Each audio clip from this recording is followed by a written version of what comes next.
good morning again. 4 minutes after the top of the hour, let's welcome Neely Fuller Jr. Good morning, sir. Welcome back. How are you feeling? I'm still learning. I love to hear that. I was still learning. Neely Fuller Jr., we've been discussing this gun violence, and I just want to get your thoughts on it, because I think one of the callers mentioned about the so-called black on black violence. Is this a part of racism, white supremacy? Is this how, and before I even give you a chance to answer, let me just tell the audience, you've got to listen very, very keenly to when Neely Fuller speaks, because he uses logic, cause and effect. Those of you who've taken logic in college, you can probably grasp it a little better, but how he responds to questions. So, because I didn't get it the first time when I heard Dr. Wilson talk about racism, white supremacy, but now I've grasped it. But Neely Fuller Jr., the shootings, the attacks in our community, with the fightings amongst each other, not just the street attacks with our young people, even the politicians, even the Pan-Africanists, these attacks that we have on each other, is this part of racism, white supremacy? Is this racism, white supremacy at work? Absolutely. You're not going to deal with black people killing each other until you deal with racism. It's all the same package. It's all woven into the same cloth. It's the same jacket or dress. It's all a part of it. Everything that black people do is a result of the system of white supremacy, because that is the government for black people. That's the name of the government of the black people of the entire planet. And the name of that government, explicitly and truthfully, if we're willing to tell the truth,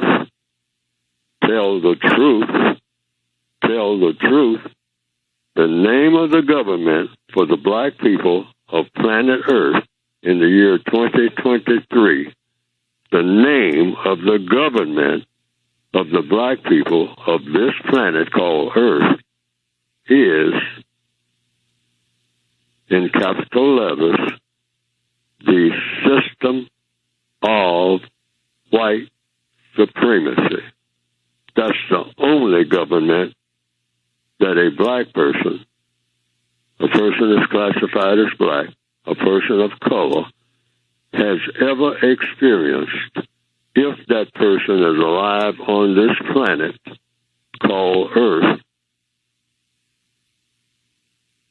and that person has that classification, being black. They have never experienced any other government other than that. And that government is designed to have black people kill each other all over the planet. Black people are running from each other. Getting out of their cars and running, trying to go to the gas station and looking all around. Can't even find the pump that they're looking for because they're too busy looking around to see somebody's going to carjack them and kill them in the process. Grandmothers trying to drive to pick up their children from school, their offspring. That's all planned by the white supremacists. And white supremacists laugh at us talking about what to do about it. They got to talk to us. They want to stop. We can stop it. We know what to do about anything that's got to do with black people. That's why they have been enslaved by us. That's why they have radio programs and everything talking about what? Racism. We got to do something about racism. I'm the racist. Yes, they have to do something about me. But I'm not complying with them. I'm their boss. I let them breathe. I'm their God. They don't know any other God other than me. They talk about God, but they depend on me. They run to me all over the world. Black people are saying they're getting in boats and the children are falling into the ocean. Trying to do what? Which way did the white people go? People with dark skins everywhere. I'm trying to get across this border. Why are you trying to get across the border? What's wrong with the place where you just left? Oh, there's nobody there but people like myself. And you just keep asking questions. These are the kind of answers you get.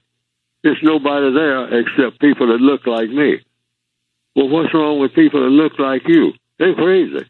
I'm trying to get away from them. Which way does white people go?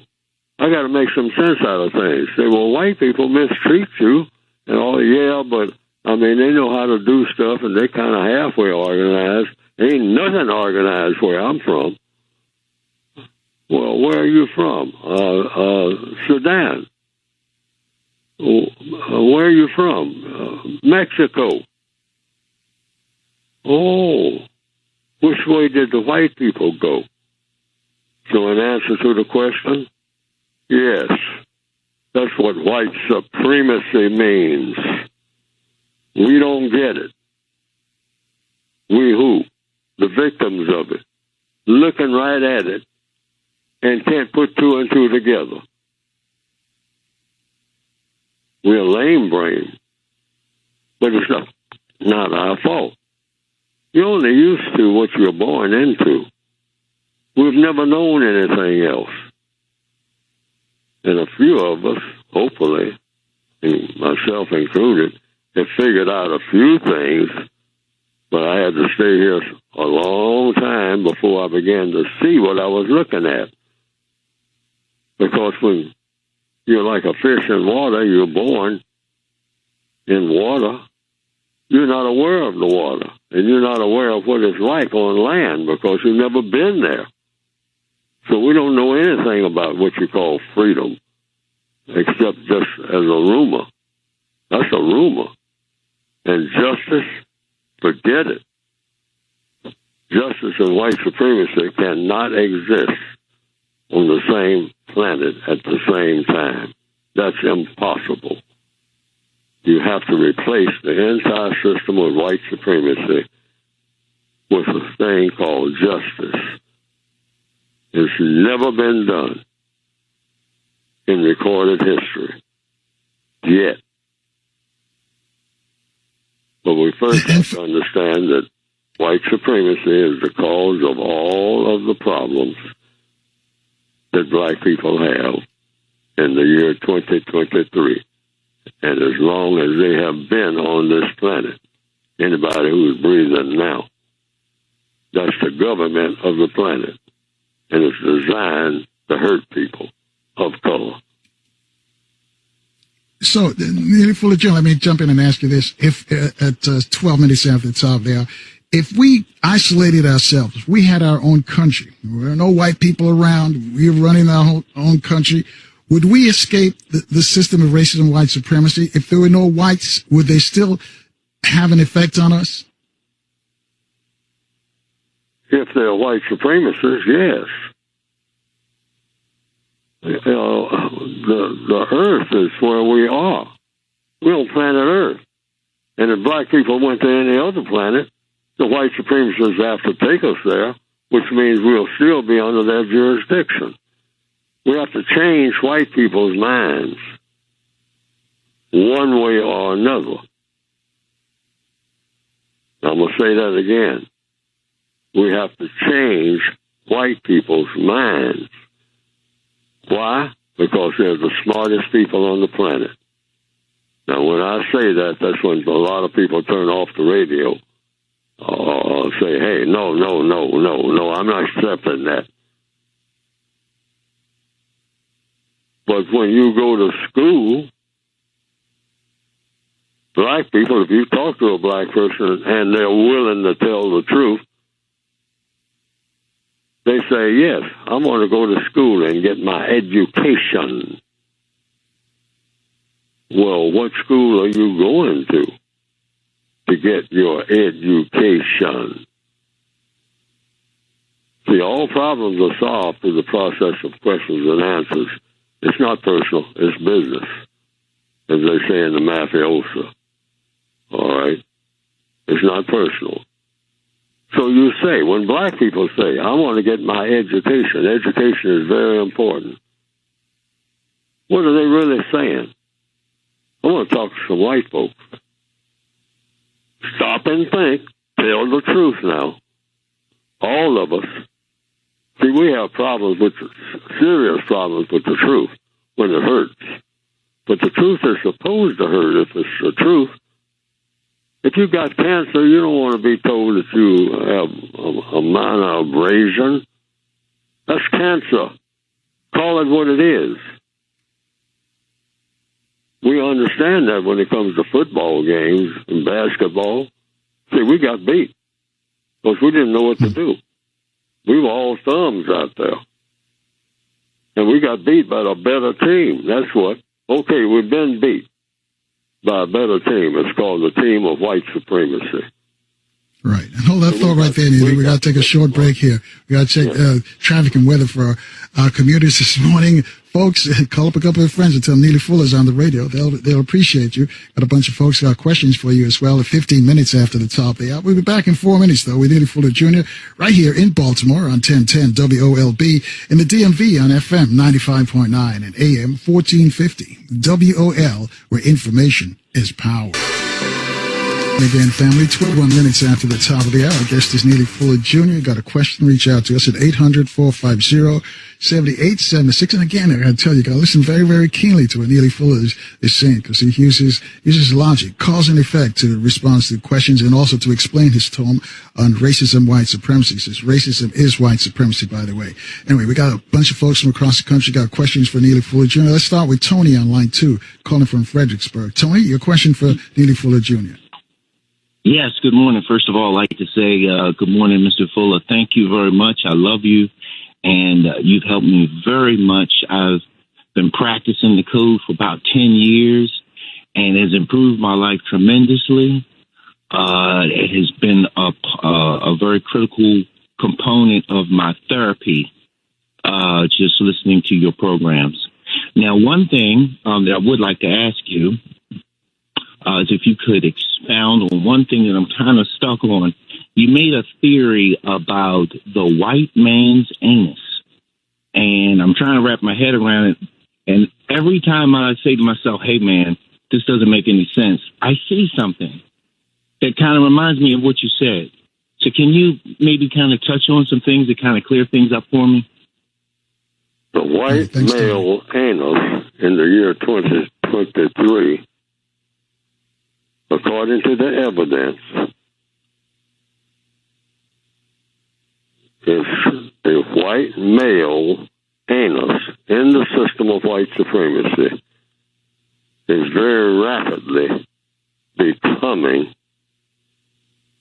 the new black vagina. That's a quote from me. Based on what? Logic and evidence. That's what the white supremacists are doing in the area of sex, according to the compensatory code, the book that I've written. And I wrote that just recently. That's not in the book. But the white male anus has become, and is fast becoming, the new black vagina. The black female vagina is becoming obsolete because the white supremacists want it that way. Or you might say obsolescent. They're not going to completely eliminate it, but in value, the white male anus is what they want a black male to be attracted to. And they're doing an excellent job, starting with the intelligentsia, which is where you would start. That's the logic. See, the white supremacists are the most logical people on the planet. Black people are very illogical and almost brag about it. That's why we brag about getting drunk and then being spaced out. Man, I got tore up last night. I didn't know where I was. We brag about that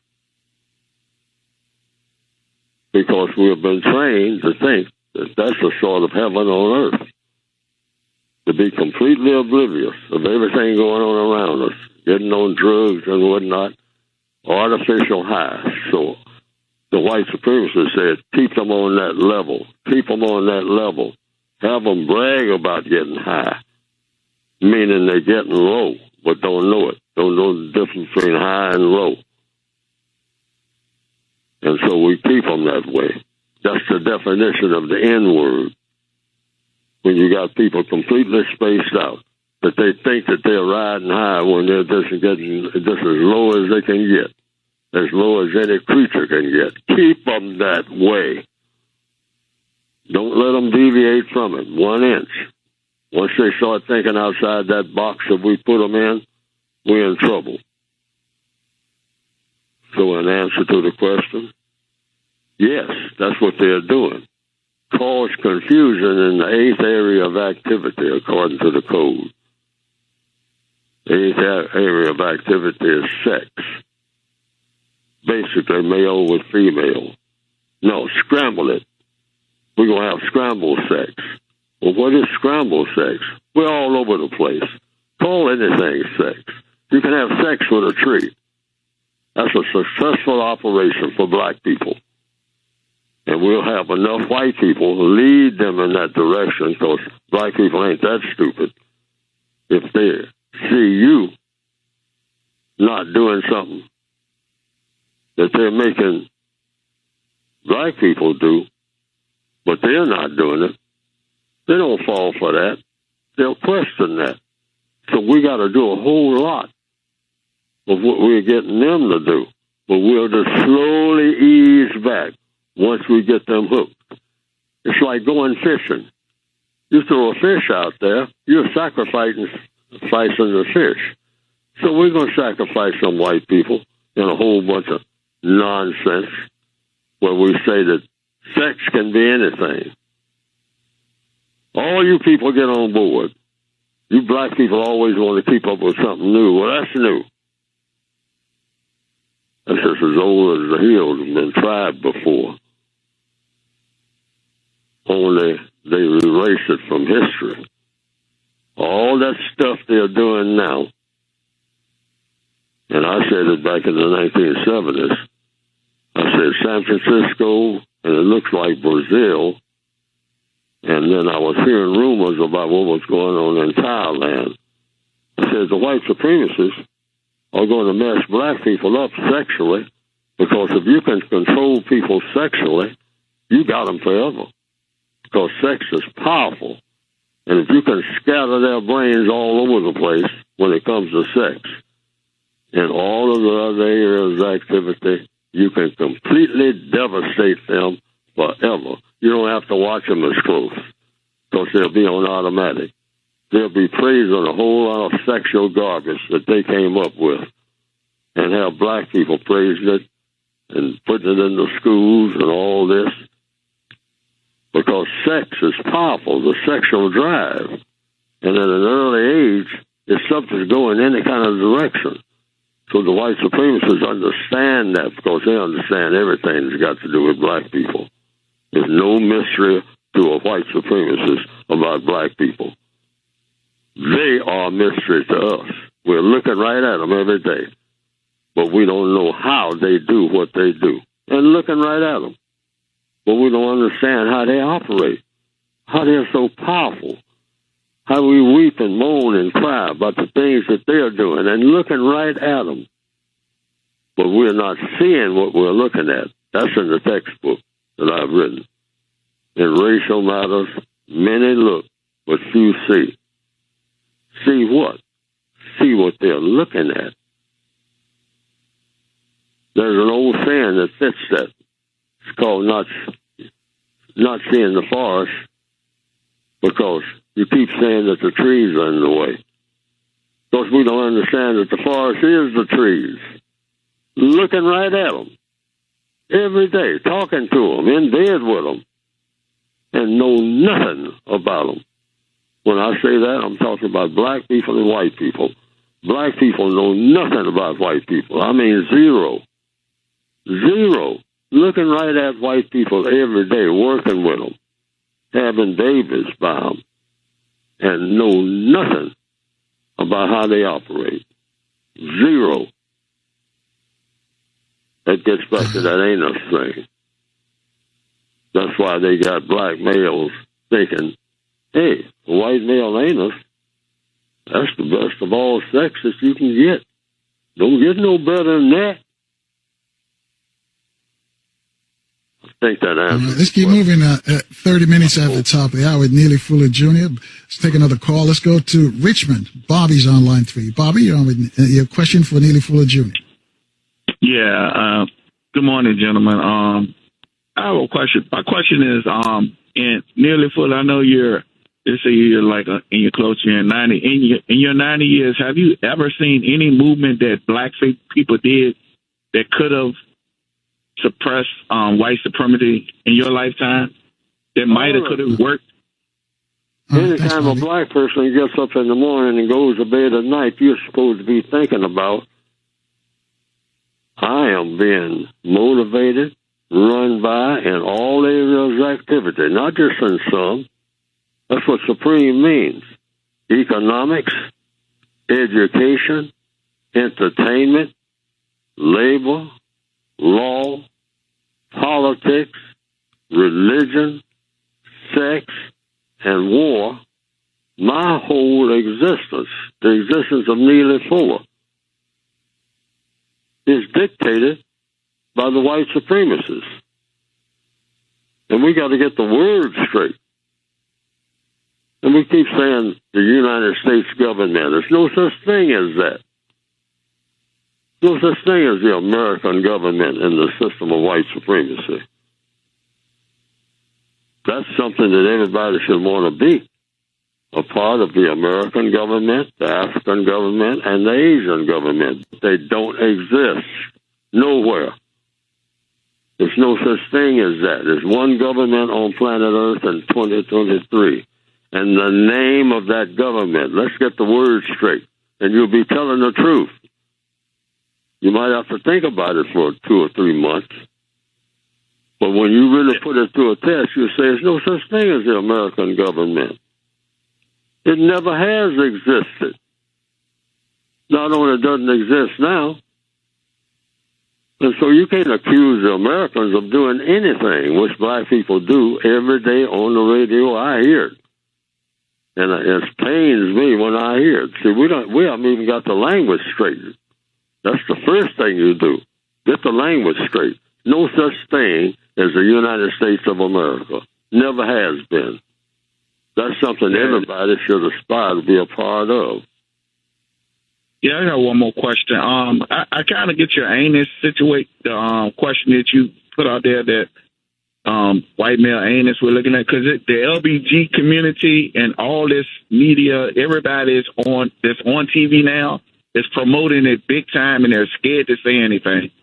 And you got to have where I live. Bobby, do us a favor. Put in a question for him, because we got to take a break real quick. What is your question? How come I'm not afraid of it? That's it. Yeah, that's it. How come I'm not afraid of it? I'm saying it right now to the whole world. Yeah. Nobody has challenged me on this. Thank you, Bobby. Bobby, please hang up. Let him speak.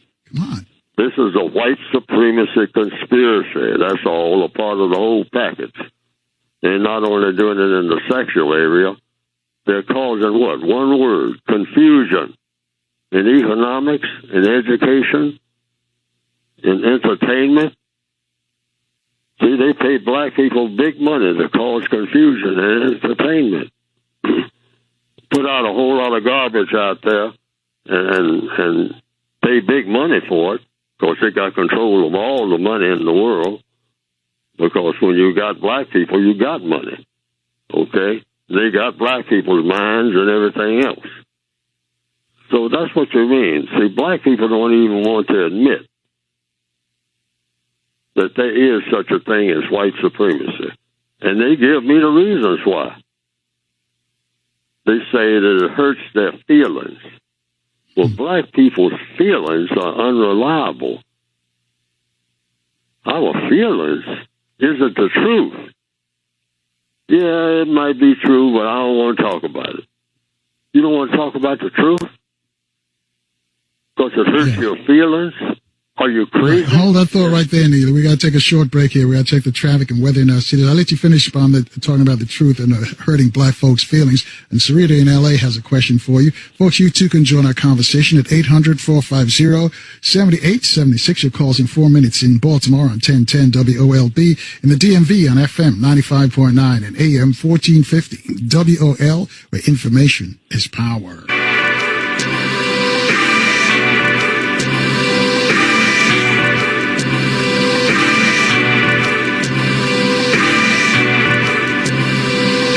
Jr. discussing racism and white supremacy, and he's saying if you don't understand how the system of racism and white supremacy works, then everything else that you think you understand only serve to confuse you. But you got to listen very keenly to what he's saying, because he uses logic, cause and effect. Before we go back to the calls, so how do people got questions for Neely Fuller Jr.? I just want to remind you, tomorrow, civil rights activist Brother Ray will be here. We're going to talk about Harry Belafonte and his life, and the life and times of Harry Belafonte. And then futuristic researcher, Brother Siddiqui Bakari, will join us to give us an update on artificial intelligence, AI. All right, let's take some more calls for Neely Fuller Jr. Let's go to Sarita on line 6, calling from L.A. Sarita, you're on with Neely Fuller Jr. Okay, we lost Sarita. Let's go to Daryl then in East Baltimore. He's on line 4. Daryl, your question for Neely Fuller Jr. Yes, good morning. Yes, you're on the air. Hello? Okay, yes, you're on the air. Why is it just, yes, good morning. Why is it just us? It's all about culture. Then what is black culture? Immigrants come here, but they don't live like we do in these conditions in these inner cities. We have failed our children, but what we put in our children is what we get out of our children. It says, I hear people saying it starts at home, it starts with family. I would like to hear the definition of family and the definition of home. Then I would like us to visit the urban areas of the country and tell us how many families and homes did you actually find. There's so many strikes against us. Government gave out the welfare. Daryl, do us a favor, because you're quoting the obvious, but tell us, what is the question for Neely Fuller so he can respond? Why is it just us? You have, like I said, you have immigrants to come here that haven't been here. We've been here for hundreds and hundreds of years. We're the only ones that live under these conditions. Even poor white people don't live under these conditions. Why is it just us? All right, let's give him a chance to respond. Thanks, Daryl. Calling from East Baltimore. Well, in order for me to answer the question, I have to understand the question. Why is it just us? Just us about what? As pertains to what? Why is it just us as pertains to what? I'm trying to understand the question. Right. Because he was going. The code. I have to understand the question in order. Yeah. He. Well, let me fill in, because he did mention that we've been here all these years, and we've got immigrants that come here last week, and it seems like they're doing much better than us. I think that's where he was going. Oh, why is it that people move around on the planet and go where they here and there, and black people are in a separate category? And yeah, why does the system impact us more than others? It impacts all people of color based on what the white supremacists want to do. Black people or non-white people do not move around on the planet except when the white supremacists said, okay, you all can do this. You can come across this border. You can come across. Why? Because the white supremacists are the masters of all borders. There's no such thing as a border until they say so. I'm going to repeat that for the 1,000th time. A border exists when the white supremacist says this exists. When the white supremacist says, well, now there's no border there. There where? Anywhere I say it's a border or not a border. Why? I'm supreme, that's why, over all you ignorant people on the planet. I'm a white person, but that doesn't make me supreme. I'm a white person who has adopted a code, and that code is called the system of white supremacy. That makes me different from everybody. And so nobody moves around on this planet if they got color in their skin unless I say they can move. You are all my prisoners of war, and I treat some prisoners, if I answer the question correctly, better than I treat other prisoners, depending on what I want to do at the time I want to do it. That's how I operate. But you don't understand what I'm doing. So that's the main thing. When you catch on to what I'm doing and how I'm doing it, and that with me, there is no such thing as a border. It's just a border for black people, non-white people, people that's got color in their skin, because I make the borders for them. I tell them where there is a border. And sometimes, just like on any large plantation, and the whole universe is a plantation for the white supremacists, not just this planet Earth, the whole universe. They'll tell you, hey, I own the universe. I own everything. There's nothing that I don't own. Even the people subject to me that I've never seen in person. I don't have to see them in person. I own them. Because I own the earth. Nobody has as much power as I have. If you don't believe it, just ask black people themselves. You know anybody that got more power than me? The white supremacists can ask that question right now, Neely Fuller, and I have to say, nobody but God. And I'll be telling the truth. I'll be telling the truth. See, we got serious problems with the truth. And the white supremacists don't want us coming nowhere near the truth in nothing. They want a monopoly on the truth. That's why they're making it difficult for the black people who are now saying, I just want the truth and I want problem solved. The white supremacists don't want to hear that. They just want to hear us shout, clap our hands, stomp our feet, jubilee time, and not understanding anything about what we're dealing with. We're dealing with the greatest government that the world has ever seen. And we have no idea of what we're into. 12 away from the top of the hour. Let's go to Philadelphia on line 5. Douglas is waiting for us. Douglas, your question for Neely Fuller. Good morning, Mr. Neely Fuller. My question... Douglas, can you speak up a bit? You sound like I know you're in Philly, but you sound like you're around the world. Kevin, can you help him out on that audio? Hello? Okay. Let's go to Austin then in Cleveland on line 2. Cleveland, your question for Neely Fuller. Austin, yeah, from Cleveland. Hello, can you hear me? Sure. Oh, yes. Thank you guys so much for all that you do, and to you as well, Mr. Fuller. I had a question for Mr. Fuller regarding sexual confusion according to the code. And, of course, Mr. Fuller, you said back in the 1970s that you predicted that black males would wear dresses. And, of course, we see that in front of us now. And even worse, they're turning black people into transgenders. And, you know, like you were saying earlier, black people, as usual, we just celebrate it and clap it up without even questioning it. So my question to you, Mr. Fuller, is could you explain to the non-white listening audience, and particularly to the black listening audience, why the white supremacists of the world should never, ever, ever be forgiven for what they have done to the black people sexually and when it pertains to turning black people into transgenders? Because sex is extremely powerful. The creator of the universe made creatures, and the creatures multiply and all like that through the area of sex. Sex is very powerful. When everybody who's listening to me right now, when they first started getting sexual urges, it was just all over the place. I mean, and it's like a car with no steering mechanism. I mean, the power, that sexual drive. I mean, if you don't control it and grab control of it early, it'll be all over the place. The white supremacists understand that. They understand everything that black people claim that they understand. All right? Because they study everything. The white people who have chosen to be white supremacists are the most serious people on the planet, even when they don't look like they're serious. Because when we look at white people every day, we say they do a whole lot of stupid stuff. Sure, they can afford to. But then when they have us doing stupid stuff, we can't afford it. We can't afford doing nothing stupid. But we worship stupidity.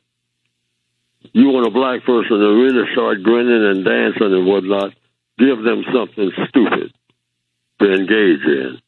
And we have been carefully trained to worship stupidity. We look at our own activities, evaluate our activities when we're not around a lot of white people that'll make us do things that make sense. We don't want to do nothing that makes sense. And it's their fault. It's not black people's fault. Why? Because we are born in their prison. And when you're born in prison, you do what the prison master says. You don't stop to think about it.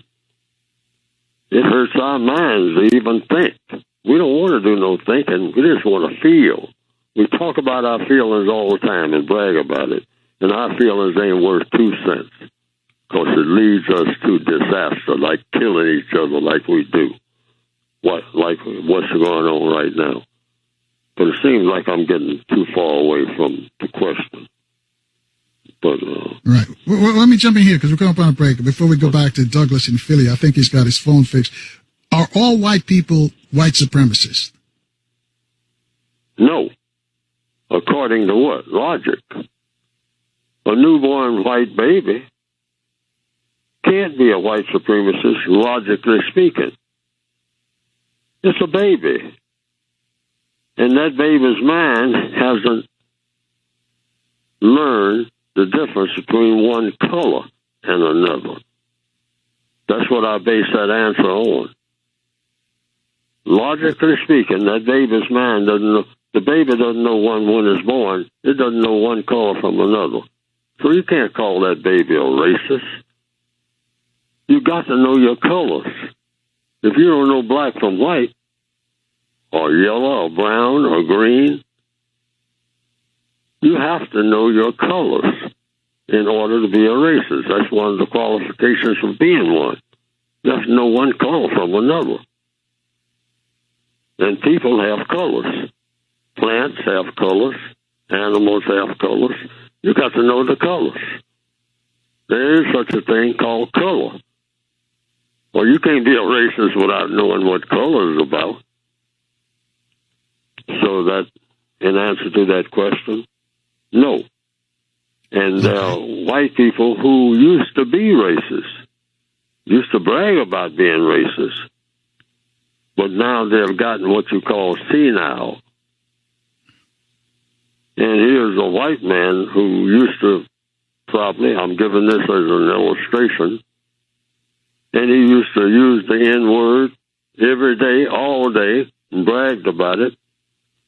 But let's say now he's gotten old.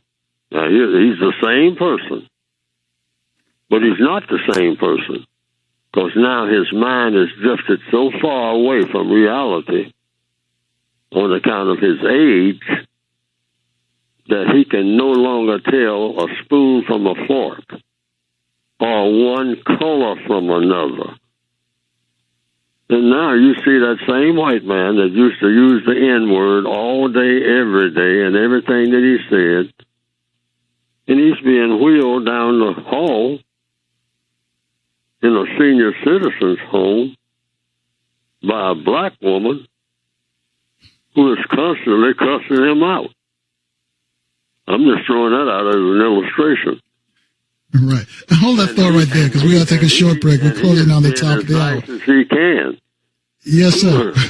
We got to take a short break, Neely. Hold the thought right there. Yes, sir. Okay. Hold the thought right there. I'll let you finish on the other side, because I'm just taking a visual, but we're straight up against a hard break. We got to check the news, traffic, and weather in our different cities right here. We'll be back in 4 minutes, though, with Neely Fuller right here in Baltimore on 1010 WOLB, and also in the DMV on FM 95.9 and AM 1450 WOL, where information is power.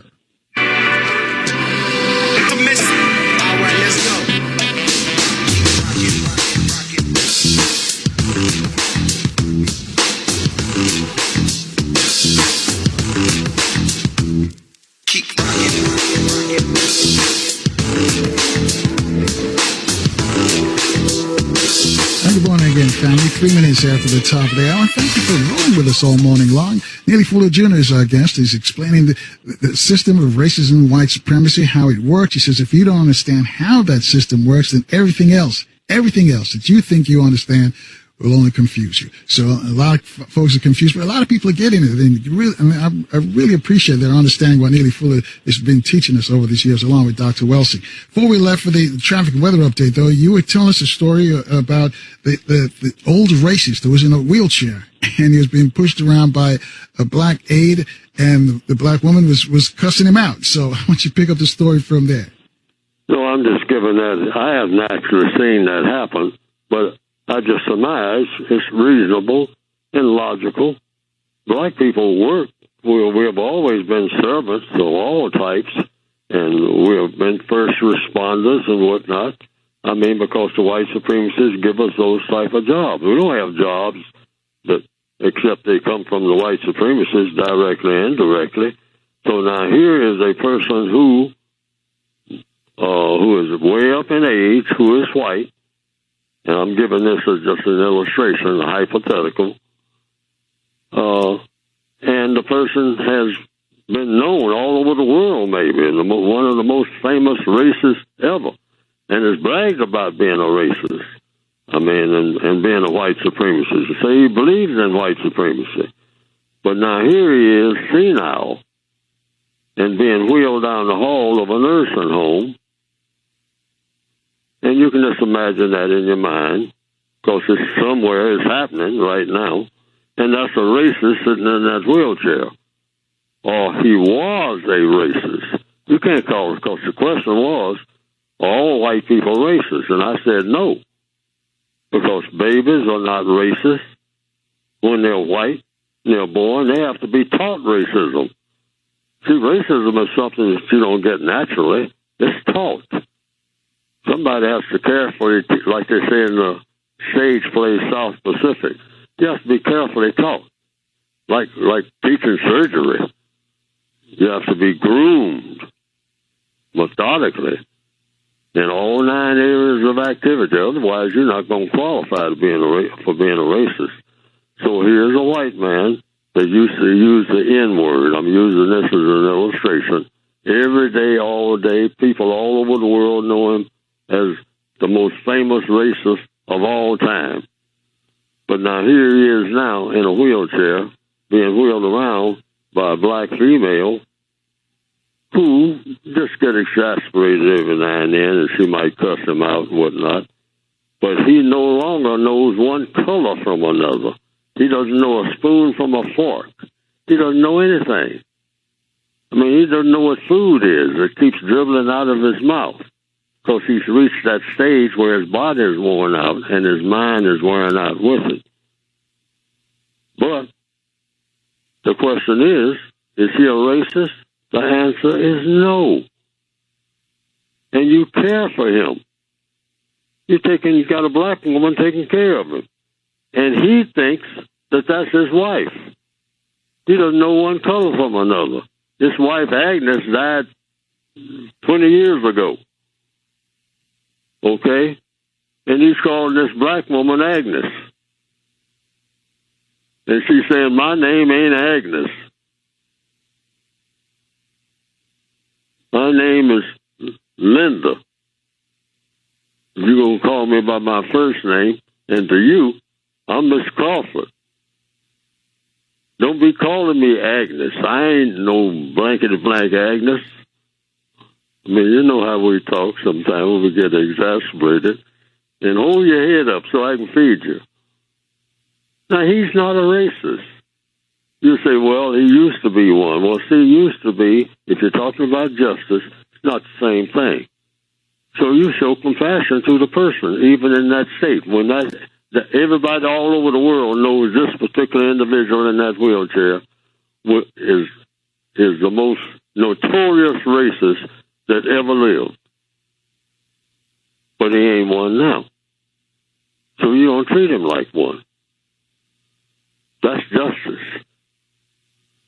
See, black people got to understand what justice is and stick with it. Now, he could have been punished while he was one. It should have been. He should have been stopped. But he's made it in the old age now without being stopped. He's done a whole lot of damage. So you don't do damage to him when he's no longer effective. You don't do that. Black people have to, that's a hard pill to swallow. But you do it.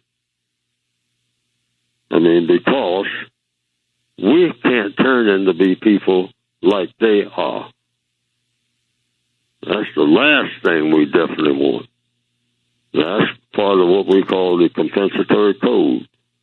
But we do fight them while they're doing what they're doing. And we let them know. We're going to fight you. Hey, it ain't personal, it's business. Why? Because you're not doing the correct thing. That's why. And we're supposed to fight against anybody not doing the correct thing, including in our own families. If we had families, which according to the codes, no such thing as a black family. So that's out. We keep talking about our black families. Well, there's no such thing as a black family in the system of white supremacy. That's impossible. We're prisoners of war. Prisoners of war don't have families. See, we got to be real. I hope I answered the question. You certainly did. I hope folks receive it as well. 9 minutes after the top there. Let's try Douglas again in Philly. He's on line 5. Douglas, your question for Neely Fuller Jr. Hey, how you doing, Carl? Good morning, Mr. Fuller. I'm sorry about the difficulties. Mr. Fuller, for the record, could you reiterate on how, in capital letters, the system of white supremacy, racism, is a global, international, and universal operation? Well, I just simply say the system of white supremacy is the only government on the planet Earth. Now, there's different types of governments on other planets, but there's only one on planet Earth in 2023, which is where we are now. And the name of that government is the system of white supremacy. There's no such thing as international. Anything international. Because there's no such thing as nations other than one. It's just one nation on planet Earth. It's one nation on planet Earth, and the name of that nation is the system of white supremacy. They govern everything, every blade of grass, and definitely every person of color. The white people who are not white supremacists, and there are many, Neely Fuller doesn't know everything. He doesn't know much of nothing. But I'm going by logic.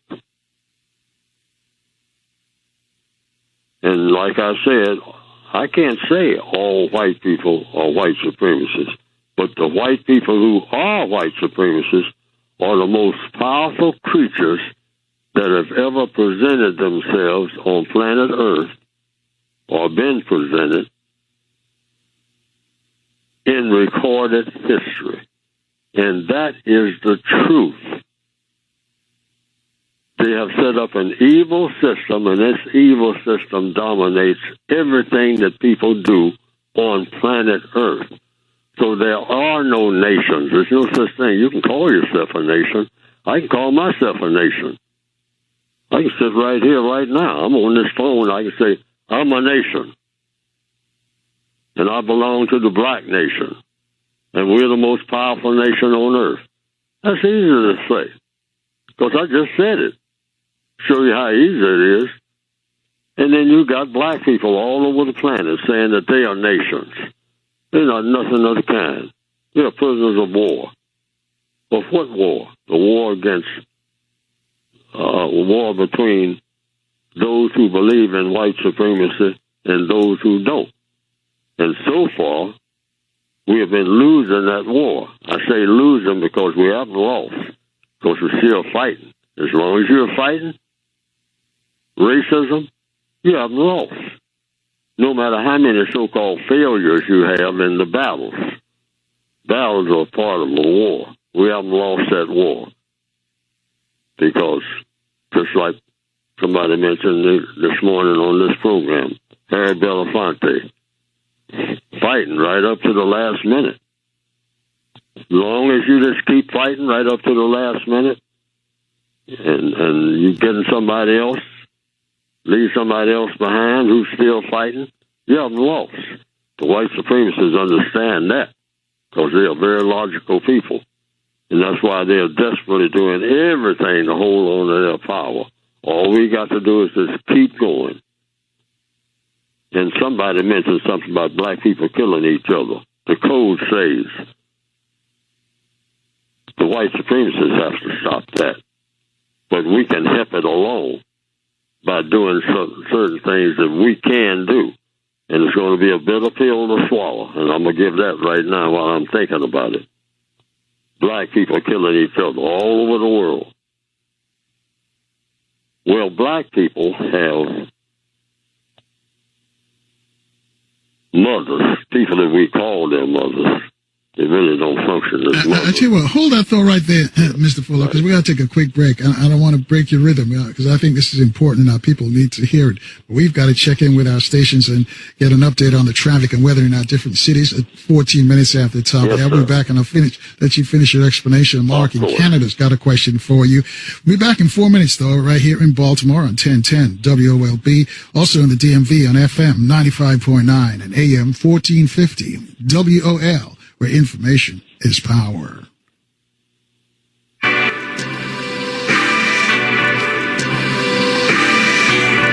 Now back to the Carl Nelson Show.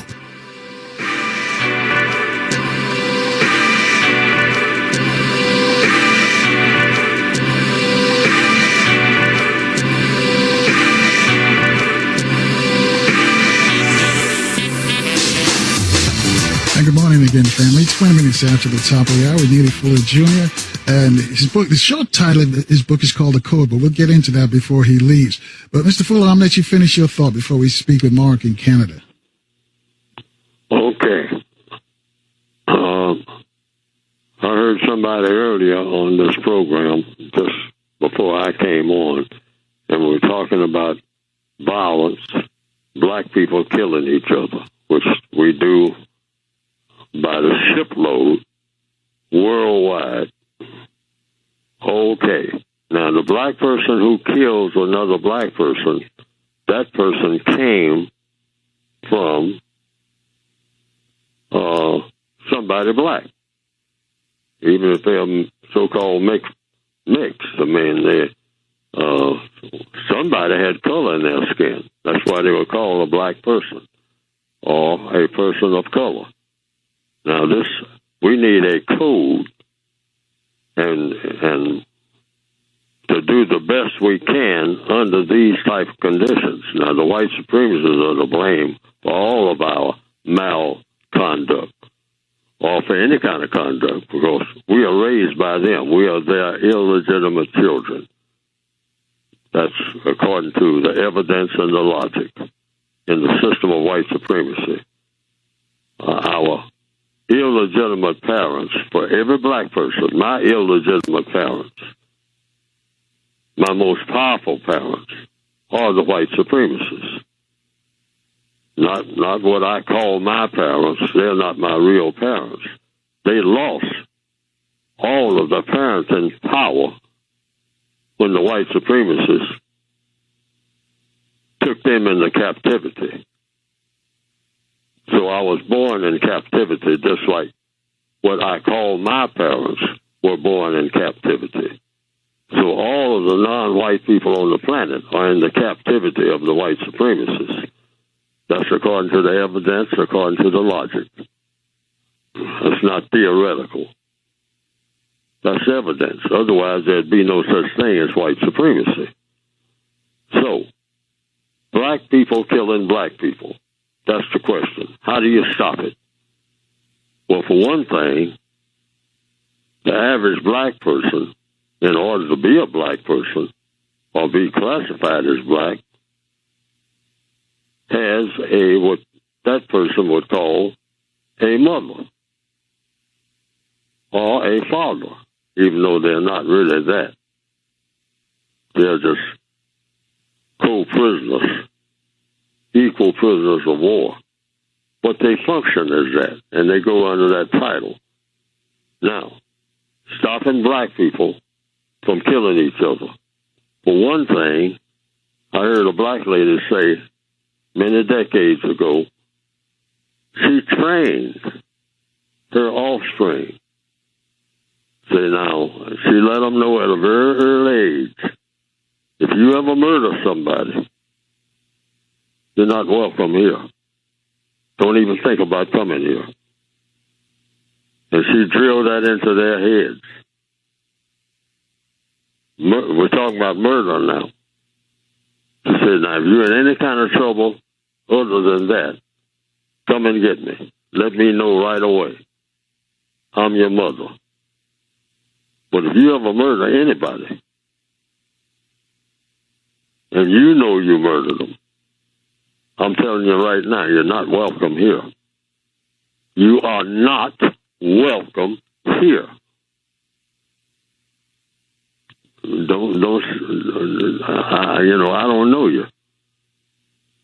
You're not my offspring.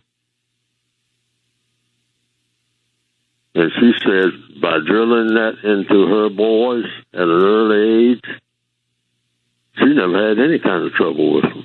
Because she said she made it stricter than that. She said, if you got in trouble with law enforcement and you know you did it, you're not welcome here. I don't know you. Don't come here ever again until you straighten this mess out. Whoever you were with when you got in that mess, your homies help you get out of that mess before you hit this, knock on this door or turn the key in this door ever again. Because I don't know you. You're not mine. You're somebody else. Now, I'm putting that message out now. When it comes to murder, I'm just limited. This lady said, any kind of law enforcement, you get in trouble with them. And you know you did it, and you shouldn't have done it. You know you did it. She said, if you didn't do it now, get to me as fast as you can. She let them know that. And I'm going to do everything I can to get you out of the mess. But if you know you did it, don't come here. I don't know you. You're a stranger to me. Now, I know that's a bitter pill to swallow, but suppose every black mother who has a offspring, like I'm putting that message out now, that should be a part of your code right now, and you should adopt it.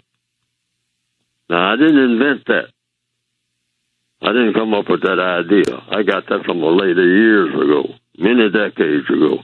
So she said that's what she did. She said she never had any problems, a police problem with her offspring. Because she said she put her foot down at an early age before they got into any kind of trouble of any kind. She didn't tell them afterwards. She let them know at a very early age if they ever did anything like that. But I'm saying, as a suggestion right now, I'm just passing that on. We keep talking about we need to do something. We can start with ourselves and say, now, I know that's bitter, but I tend to believe that will work, because most boys get in touch with my grandmother. The minute we get into trouble, suppose all the grandmother said, don't get in touch with me. Don't you dare step on this porch. And you know you did it, and you murdered somebody. You went out there and murdered those two black women in some kind of robbery or something. You did it. You know you did it. Now, if you didn't do it, hey, I'll tear down to that court. I'll tear that door down getting in when your trial comes up.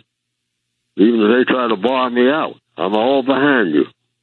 If you didn't do it, you know you didn't do it. But if you did it, I don't know you. I don't know you. I'm letting you know that up front before you do it. Don't come here. Don't knock on this door ever. All right. 30 minutes after the top. As I mentioned, Mark is in calling from northern Canada. Is on line 3. Okay. Mr. Fuller, Mark got a question or a comment for you. Mark? Okay. All right. Is Mark there on line 3? Yes, that's me. You hear me? Yeah, we can hear you now. Go ahead. Your question or comment for Neely Fuller. Well, thank you, Mr. Carlson. And once again, it's an honor, Mr. Fuller, for you to even just to hear your voice. But my question, I have a statement and a question, if you don't mind. But first, my statement is, your work is so... I got onto you through Dr. Francis and Dr. Wilson. Then after I got that from someone from Dr. Wilson, from one of these people over here, and that person is a white person, and they really studied her work. So where I'm at right now in Canada, I'm 4 hours away from Toronto, so I'm really up north. So I'm not so I get to see the pioneers, as they will call themselves in Canada. So it's not really rednecks. We have pioneers, the ones who carved out the countries and put the names on maps. That's who I'm dealing with over here. But my question now is that how do you keep the enthusiasm? Because I realize when I speak to other people who are black, they don't have that. They don't have that all.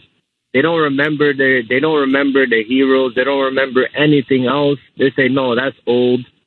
Right now, we're doing very fine. I have a nice car. I have a nice job. But they don't even want to entertain the thought of what is going on, and they just deny it. So how does a person who actually understands that this is a war upon us, black people, what's your advice to those people who everyone else in the room, they deny it? What is your advice for those people who are walking the line saying that there needs to be change and there is a war upon us? How do we move forward, Mr. Fuller? And thank you for answering this question. Thank you, Mark. You do what I'm doing, if that's what you choose to do. That's a choice. Some black people choose not to fight racism, and some do. Now, those who do choose to, that's what I chose to do, because I ran out of options. That was my motivating force. It looks like everything that I was trying to do, I kept running into a thing called the race problem. I was trying to run from it. But then I found out there's no place to run. I said, I'm trying to find an ideal situation. And it was a black sergeant in Japan back in the 1950s that said, Fuller, I've been studying you. And you're one of these people running all over the world trying to find an ideal situation. He said, let me tell you one blankety blank thing. There's no such thing as an ideal situation, Fuller. If you want an ideal situation, you're going to have to produce it. And what he was telling me indirectly, because he was black, is that you're trying to run from the race problem. It ain't no place to run. He said, I've been every place that you've been thinking about going. He said, you're going to run into it. It's going to slap you in the face everywhere you go. He understood racism because he had learned. It's everywhere. The white supremacists are everywhere. Everywhere. You can't run. You can't hide. Everywhere you try to run, they're already there.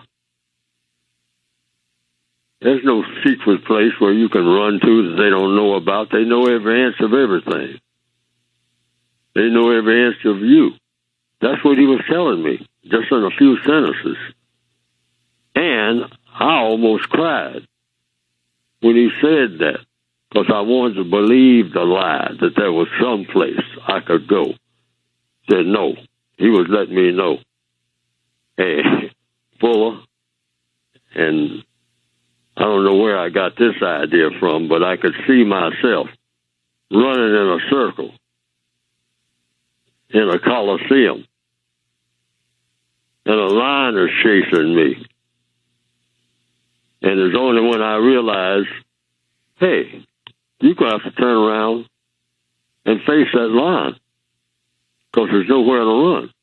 You run around in a circle. All you're going to do is just give out what you're running. And then the lion is just going to walk up to you, not chase you, because you stop running, and eat you alive. So you, Fuller, are going to have to turn around and this lion called system of white supremacy and grab it by the ears and let's wrestle. Why? Because you ain't got no other choice. That's why. And that's how it came to me in answer to that question. Right. And hold that thought right there, because we're going to take our last look at the news, traffic, and weather. When we come back, Dr. Shockley's got a question. He says, how can we distinguish between a white person and a white supremacist? So I'll let you respond to that on the other side of this quick break. Right here, we're back at 25 away from the top of the hour in 4 minutes in Baltimore on 1010 WOLB. In the DMV, we're on FM 95.9 and AM 1450 WOL, where information is power.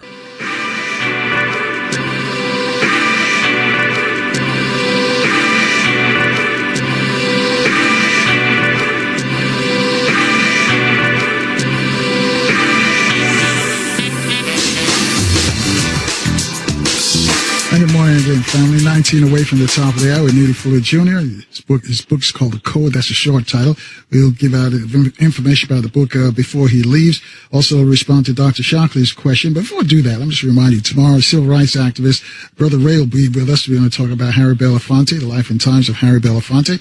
And also Brother Sadiq Bakari, a futuristic researcher, who's going to update us on the latest in artificial intelligence.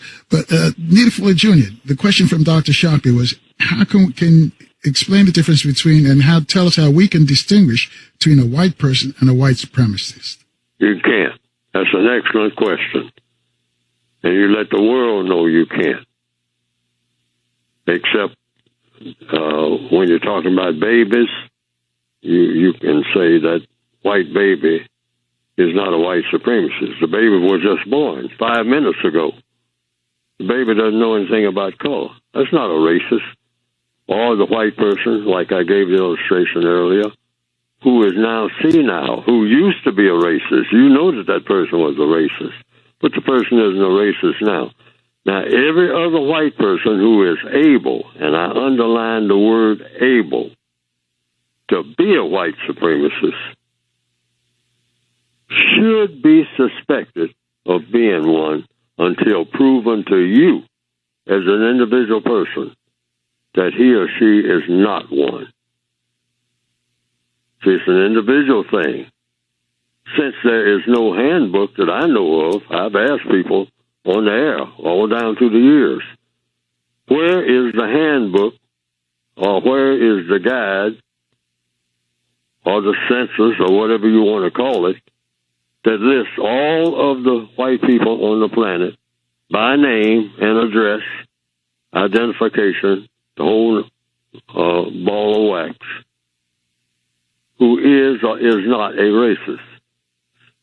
I don't know of the existence of such a book or such a register.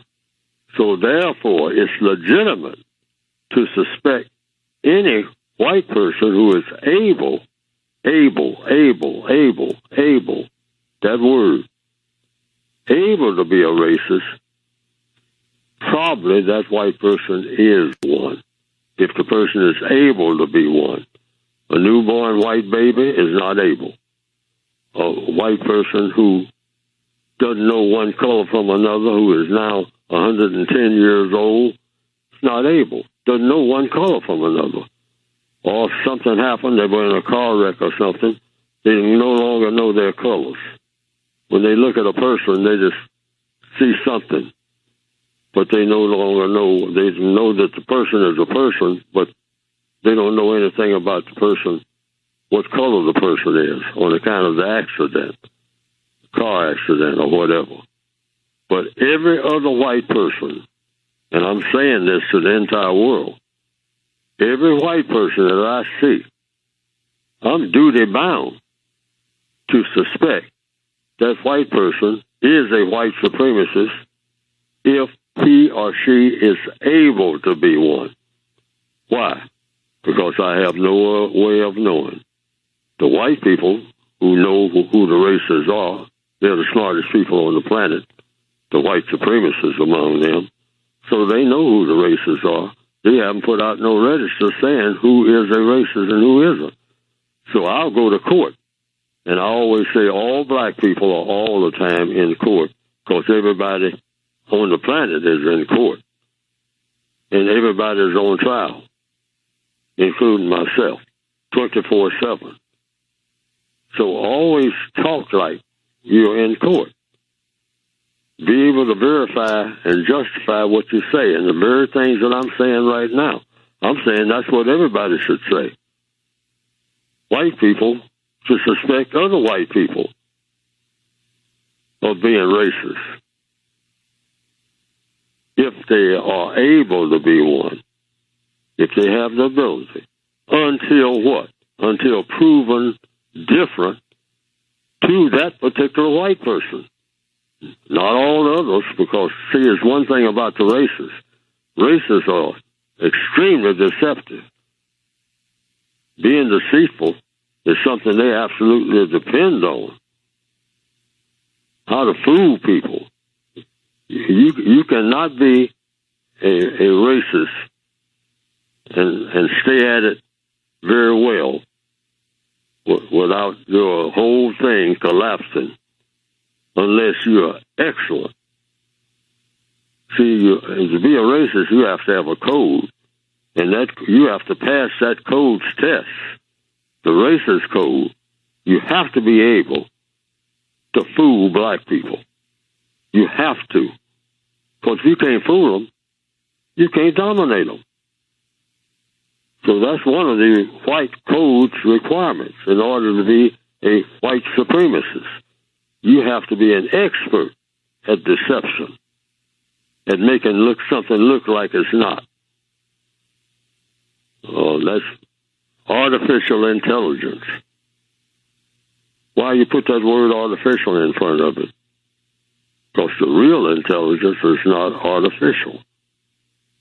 But you got to come up with something called artificial intelligence in order to be a racist. Making things look like they are not. Being able to fool people, that is an absolute requirement. All right, 12 away from the top of the hour.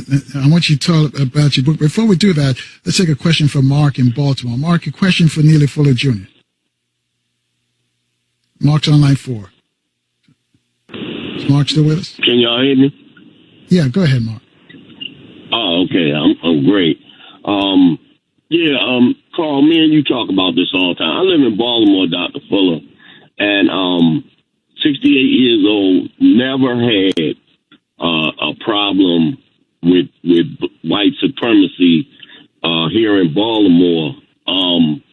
What we got going on right now is just, more lawlessness and us killing each other. But black people in general, we are more successful now, and Kathy Hughes and other people talk about than we ever been. Andrew Young said that coming to 2017, back then when he was on Roland Martin's show, that white people don't have their foot on our neck no more. What I would like to see. Do us a favor, Mark. Put in a question for him because you're racing the clock. I'm getting ready to ask a question. What I'm trying to get to, because I got right here in front of me Francis Quest Wells and Dr. Neely Fuller. Is it a way that we can practice more the counter racist behaviors, to stop name calling one another, stop cursing one another, stop squabbling with one another, stop being discourteous, stop stealing from one another, stop robbing one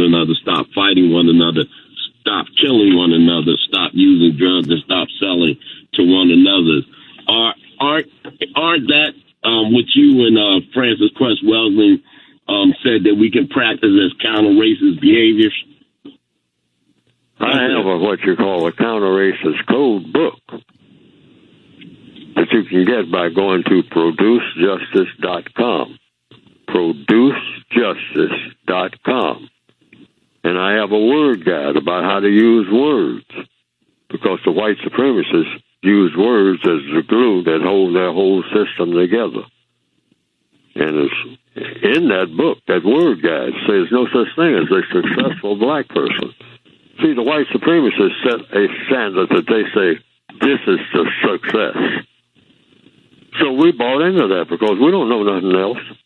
What does a black person know about what success is?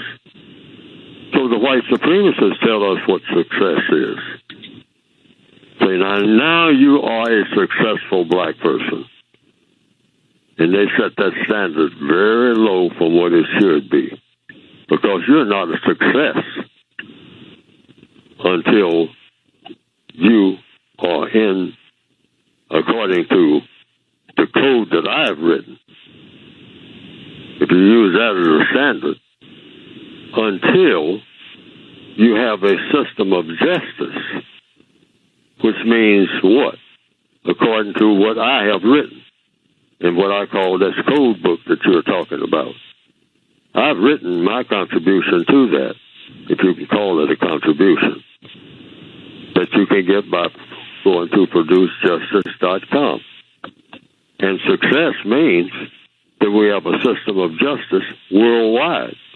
You're not a success until that happens. Yeah. And Mr. Fuller, if you can really... You're just on a stepping stone, maybe. So right, you don't start real quickly about how well you're doing. No, you're not doing well at all. All right, that's where I wanted to go with a question for you, Mr. Fuller, because he says there's no white supremacy in Baltimore. If you real quickly, could you explain to him that there is white supremacy in Baltimore? It's white. See, that's another thing. When you say supreme, you mean supreme all the time, everywhere. And the system of white supremacy allows some black people to be what they have set as a standard, the white supremacists, successful. It's a lot of black people with millions and billions of dollars now, worldwide. If you want to use that as a standard for success, because you've been taught that since you came out of the cradle. Well, now, if you get 2 or 3 big cars, and you got people standing around you praising you all day, and you got people putting a crown on your head and telling you that you're black, but now you are a princess. That's the standard for success for you heathens, for you spear chuckers. Now that you got a limousine or 2 or 15, and you go around riding and waving at people and they're waving back, you're now a successful Negro. But the code says you're not successful until justice, like Martin Luther King says, prevails all over this planet. Just depends on what standard you want to set. So he's saying, somebody, the caller, evidently is saying that a lot of black people in Baltimore have conquered racism. I guess that's what he's saying, but the evidence doesn't show that. Black people are dying, killing each other, just on that alone. You should say, wait a minute, how in the world, I'm on this planet. And black people that look like me, killing each other, and being killed by each other, and being killed by white people, and people are suffering and being mistreated. Right. And we just flat out of time. I'm glad you answered his question, though. Thank you, Neely Fuller Jr. Thank you for all the information you share with us. Folks, we got to run. relate. Stay strong, stay positive. Please stay healthy. We'll see you tomorrow morning, 6 o'clock, right here in Baltimore on 1010 WOLB. Also in the DMV on FM 95.9 and AM 1450. WOL, where information is power.